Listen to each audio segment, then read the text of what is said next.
మేళ్లను చేసితివే ఎటులా స్తోత్రించేదన్, నేనెటులా స్తోత్రించేదన్.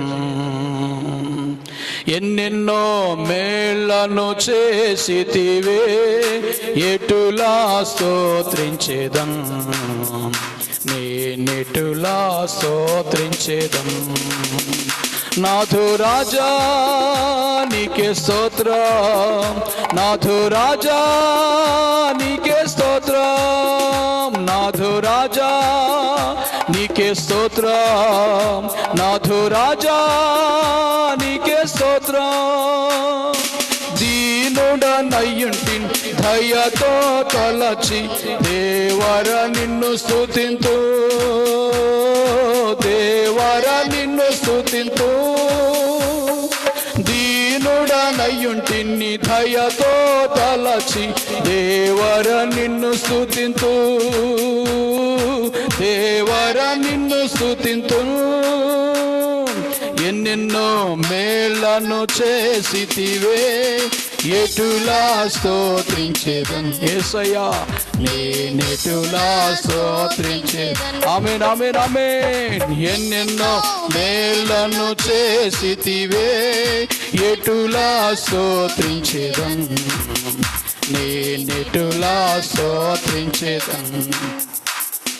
బలహీనుడనుచు త్రోయక నన్ను బలమిచ్చి బ్రోచితివే, బలమిచ్చి బ్రోచితివే.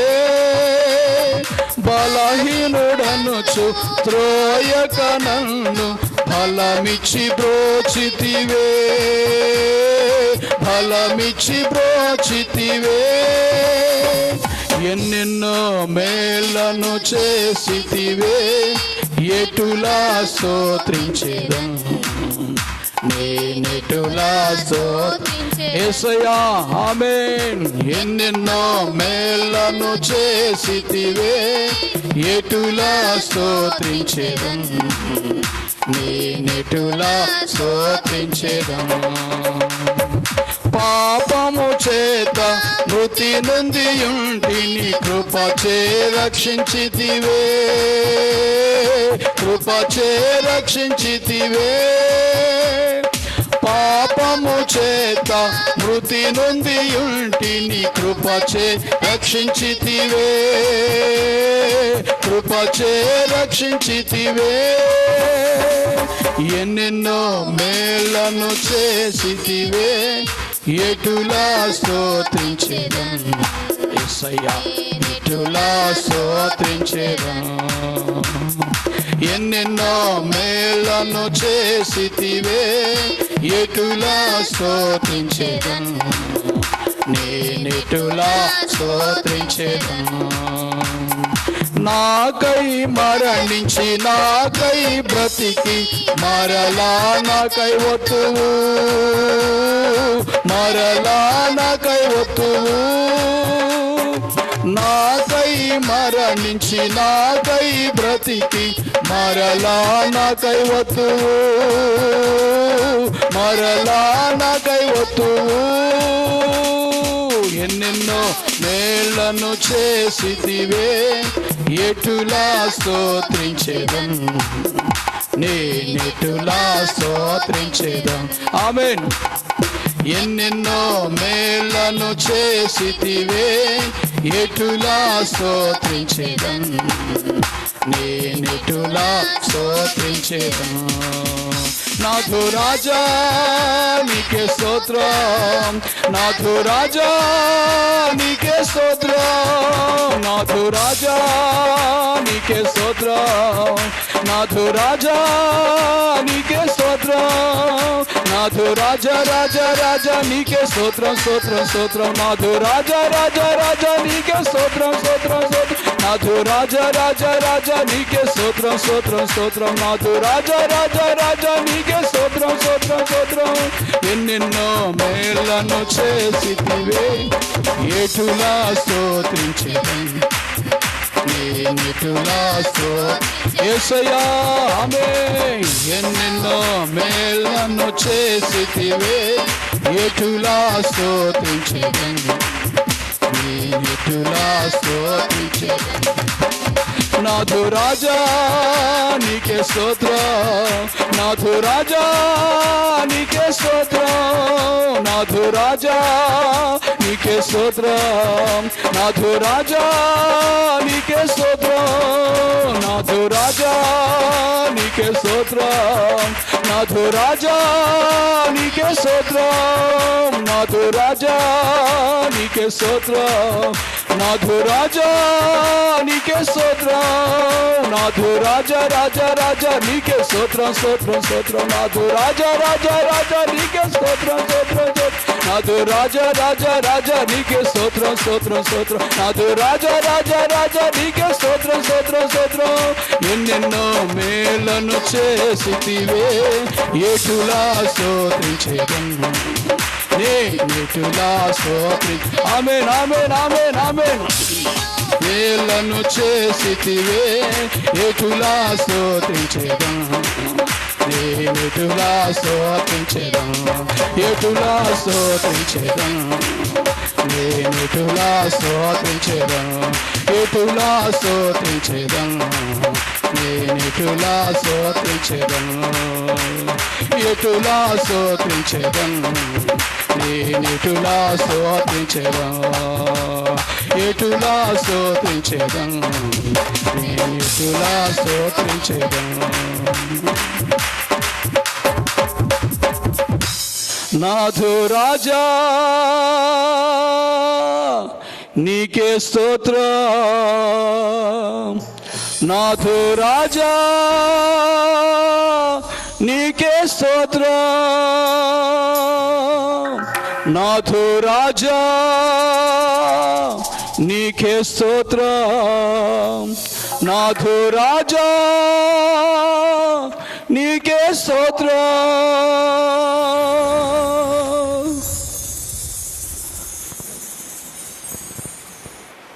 నా హృదయములో ప్రవహింపచేయుమయ్యా జీవనదిని, నా హృదయములో ప్రవహింపచేయుమయ్యా.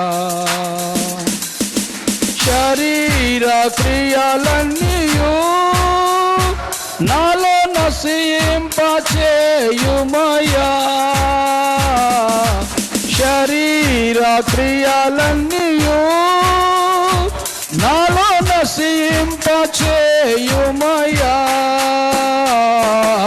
జీవనదిని నా హృదయములో యేసయ్యా ప్రవహింపచేయసయ్యా, జీవనదిని నా హృదయములో ప్రవహింపచేయుమయ్యా.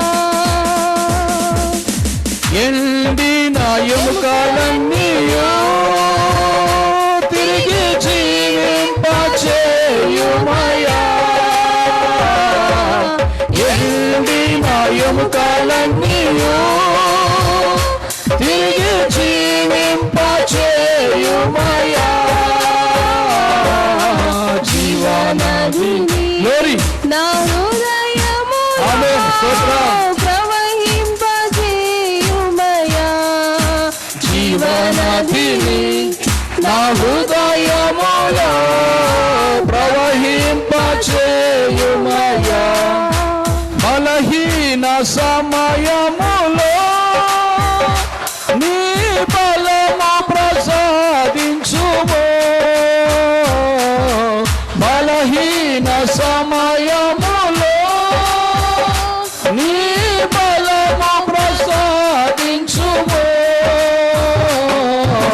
జీవనదిని అందరూ పాడాలి. అవును యేసయ్యా, నైనా ప్రభువా, జీవనదిని నా హృదయములో ప్రవహింపచేయుమయ్యా. జీవనదిని నా హృదయం అవయములతో నన్ను